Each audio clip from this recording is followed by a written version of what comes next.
Koki itu sedang memotong seekor babi. Goloknya melingkar di tubuh babi itu lalu keluar lewat mulutnya. Namun bila pisaunya sama sekali tidak terkena darah. Kemudian sang koki menarik kaki babi itu dan mengangkatnya. Seketika daging dan tulangnya terpisah dengan sempurna. Semua orang bertepuk tangan memuji keahlian memasaknya. Tak lama kemudian hidangan sumur babi disajikan. Tapi setelah makan semua orang merasakan sakit perut. Pria itu menyadari ada yang salah dengan makanannya. Padahal semua bahan disiapkan olehnya sendiri, kecuali garam terakhir yang diberikan oleh muridnya. Sang koki akhirnya sadar akan kebenarannya. Ia pun marah dan menginterogasi muridnya, namun si murid membantah.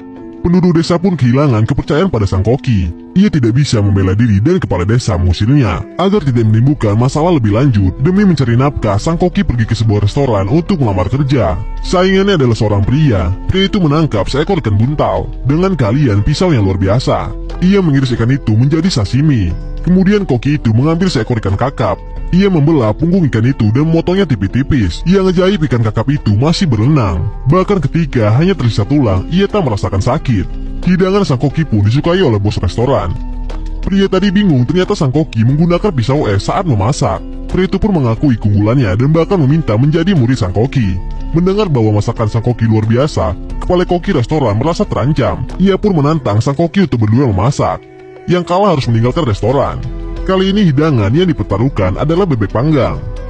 Sang koki meminta pria tadi untuk menjadi asistennya. Mereka berdua segera menyelesaikan hidangan masing-masing. Seorang gadis mencicipi bebek panggang buatan kepala koki dan rasanya sangat lezat. Lalu tiba giliran hidangan sang koki. Gadis itu mengira bebeknya masih dingin.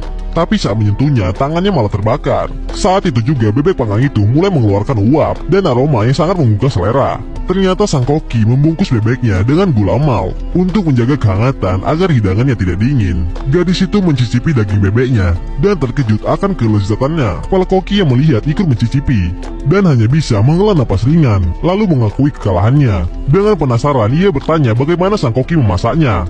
Ternyata sang koki tidak menggunakan pisau sama sekali. Karena jika daging bebek menyentuh pisau, seratnya akan putus dan teksturnya jadi buruk. Maka ia menyuruh muridnya untuk mematahkan tulang bebek dengan telapak tangan. Setelah mendengar penjelasan itu, kepala koki pun meninggalkan restoran.